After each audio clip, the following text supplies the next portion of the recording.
الصلاۃ والسلام علیک یا رسول اللہ، الصلاۃ والسلام علیک یا نبی اللہ۔ حضور نبی کریم صلی اللہ تعالیٰ علیہ وسلم کی محبت ایمان کا حصہ ہے، بلکہ عین ایمان ہے۔ حضور صلی اللہ تعالیٰ علیہ وسلم کی شان میں اشارتاً کنایتاً گستاخی بھی کفر ہے، صریحاً تو کفر ہونے میں شک ہی نہیں ہے۔ بہرکیف ایک مسلمان عملی لحاظ سے ایک مسلمان کسی بھی لحاظ سے کمزور ہو سکتا ہے، لیکن حضور سید عالم صلی اللہ تعالیٰ علیہ وسلم کے بارے میں کسی طرف سے بھی کوئی گستاخی ہو، توہین ہو، آپ کی شان میں گستاخی کا کلمہ نہیں سن سکتا۔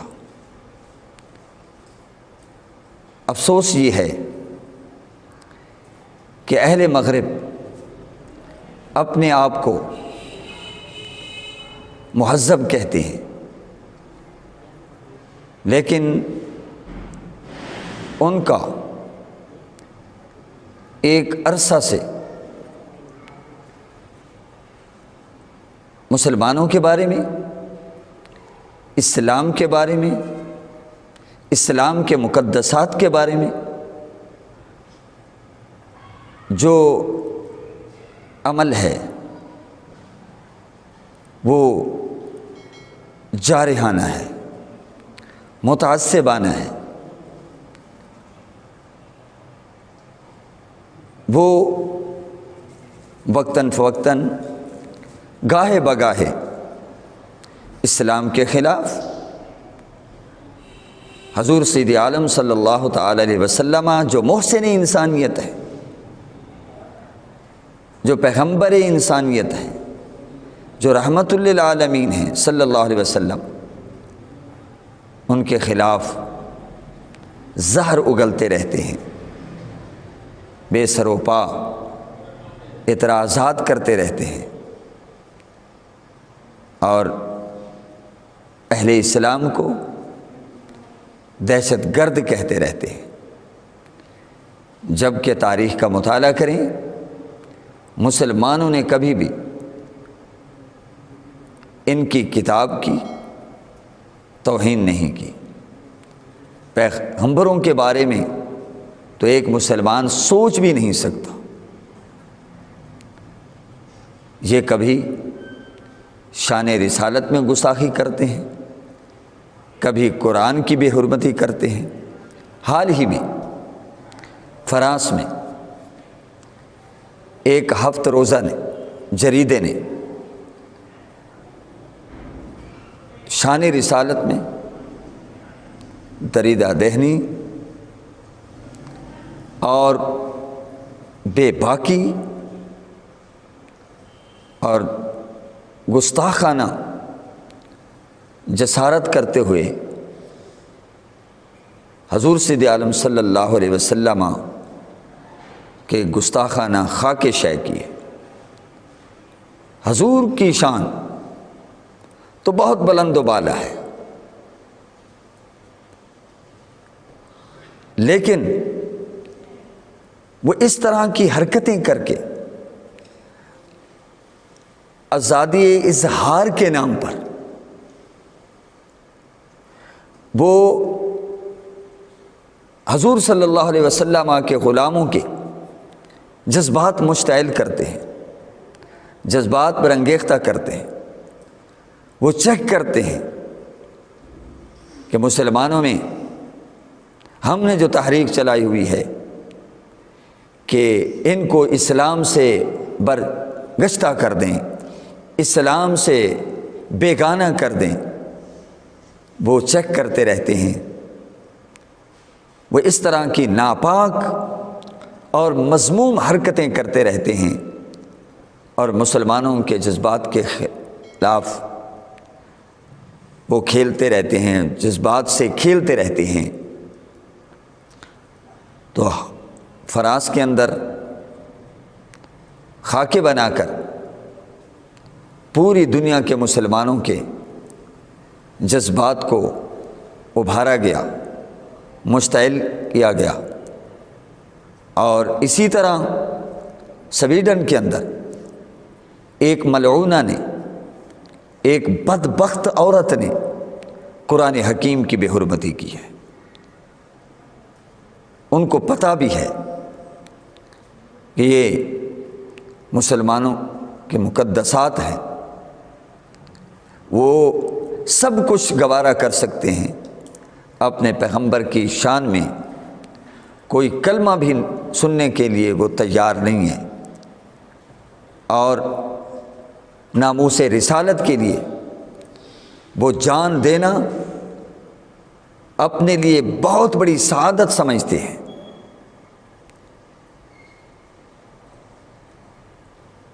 مسلمان سب کچھ گنوا سکتا ہے پر ایمان نہیں گنوا سکتا۔ اس کے قلب و ذہن کے اندر یہ بات سما گئی ہے کہ حضور صلی اللہ علیہ وسلم سے والہانہ محبت یہ ایمان ہے۔ آپ کی حرمت پہ، آپ کی عزت پہ، آپ کی ناموس پہ، آپ کی آبرو پہ جان قربان کرنا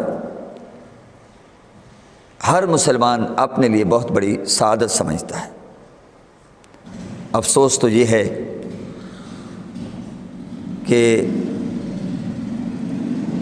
جب یہ گستاخانہ خاکے شے ہوئے تو امت مسلمہ کے حکمرانوں کو پہل کرنی چاہیے تھی۔ OIC کا اجلاس بلایا جاتا، مسلمان فوراً ناموس رسالت کے لیے ایک پلیٹ فارم پر جمع ہو جاتے اور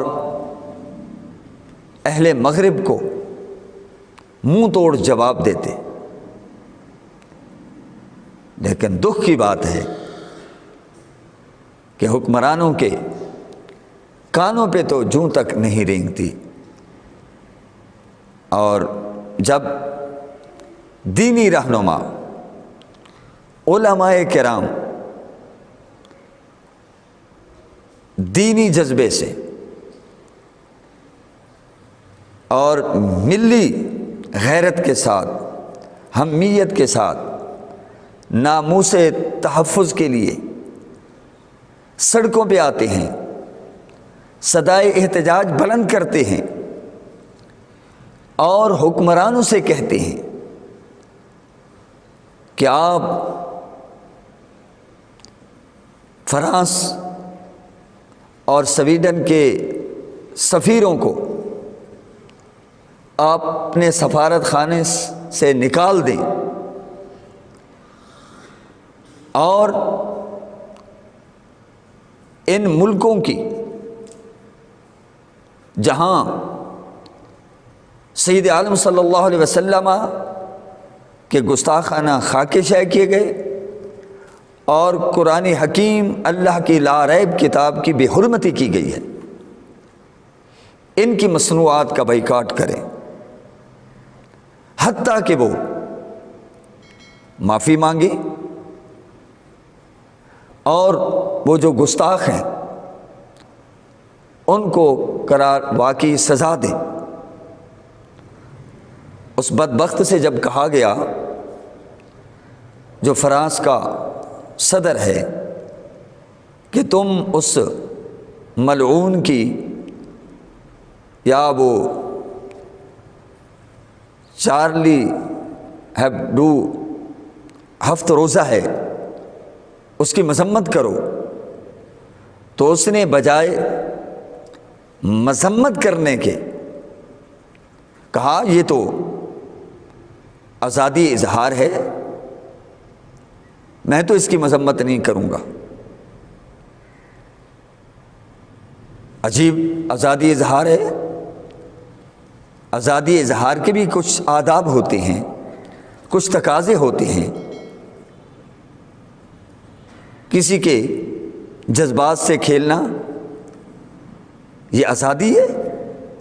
محسن انسانیت صلی اللہ علیہ وسلم کی شان میں گستاخی کرنا یہ آزادی ہے؟ بھئی تم تو بہت آزاد ہو، تم تو مادر پدر آزادی کے قائل ہو، حلال و حرام کی پرواہ نہیں ہے، اور تمہارا تو تصور یہ ہے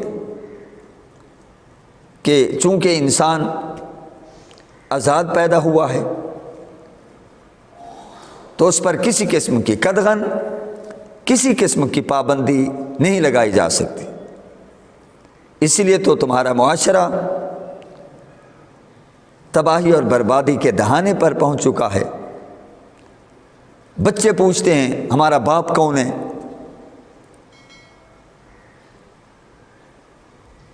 تو یہ ہے تمہاری آزادی۔ الحمدللہ مسلمان لا الہ الا اللہ محمد رسول اللہ کلمہ طیبہ پڑھتے ہیں، جن کا دین پاکیزہ ہے، جن کا کلمہ پاکیزہ ہے، اور اس کی برکت سے قلب و ذہن پاکیزہ ہوتے ہیں، حلال و حرام میں وہ امتیاز کرتا ہے، اور تم آزادی کے نام پر جو ادھم مچاتے ہو یا مچا رہے ہو یا مچا رکھا ہے سب کے سامنے ہے۔ کتنے لاکھوں کروڑوں بچے حرام کے پیدا ہوتے ہیں، پھر ان کی سوچ کیا ہوگی؟ ایسی آزادی تمہیں مبارک۔ ہمیں اسلام نے آزادی دی ہے لیکن ایک دائرہ کھینچ دیا ہے، فرمایا اس دائرے میں رہ کر تم اچھا کھا سکتے ہو، اچھا پی سکتے ہو، اچھا رہن سہن، تم اچھی معاشرت، اچھی تجارت کر سکتے ہو، لیکن حرام کے قریب نہیں جانا، حلال کمانا ہے اور حلال کھانا ہے اور نکاح کرنا ہے۔ تو خیر جو ایسے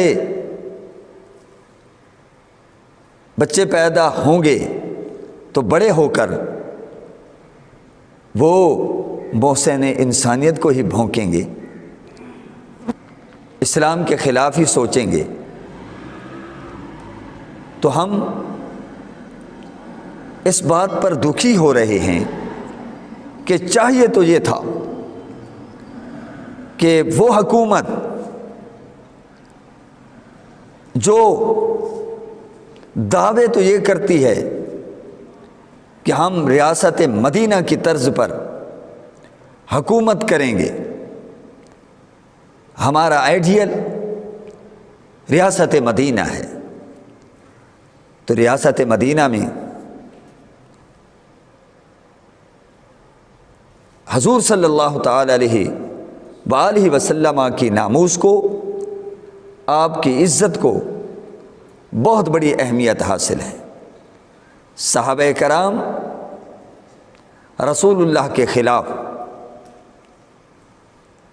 کفار کی طرف سے اٹھنے والی آواز کو ذرا بر بھی برداشت نہیں کرتے تھے۔ حضور صلی اللہ تعالی علیہ وسلم جس سواری پہ سوار ہوتے وہ تو اس کو بھی بڑی عزت کی نگاہ سے دیکھتے تھے، اور ان کا نظریہ تھا کہ اگر کوئی حضور کی سواری کے متعلق بھی غلط بات کہے ہمیں یہ بھی برداشت نہیں ہے۔ تو چاہیے تو یہ تھا کہ ہماری حکومت یہ فرانس سے سفارتی طور پر زور دیتی کہ جس جریدے نے یہ جسارت کی ہے، یہ گستاخی کی ہے، اس کو بند کر دیا جائے تاکہ آئندہ کسی کو جسارت نہ ہو۔ مگر افسوس یہ ہوتا ہے کہ یہاں علماء اہل سنت، عوام اہل سنت، حضور صلی اللہ علیہ وسلم کے غلام سڑکوں پر آئے تو حکومت کے ہاتھ پاؤں پھول گئے۔ سنا ہے کہ فرانس سے کوئی امداد ملنے والی ہے، تو اگر یہ سڑکوں پر آئے اور انہوں نے فرانس کے خلاف کوئی بات کی تو پھر ہمیں پیسے نہیں ملیں گے۔ یاد رکھنا، یہ پیسے سب کچھ یہیں رہ جائیں گے، حکومت سب کچھ یہیں رہ جائے گی۔ قیامت والے دن حکمرانوں سے جو مسلمان کہلانے والے ہیں ان سے سوال ہوگا، کیا صرف دین علماء کا تھا، مولویوں کا تھا؟ کیا تم نے کلمہ نہیں پڑھا تھا؟ افسوس تو یہ ہے کہ ملک میں گستاخی ہو رہی ہو، ملک میں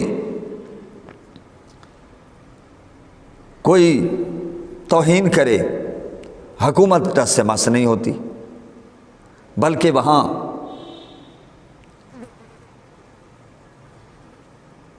اپنا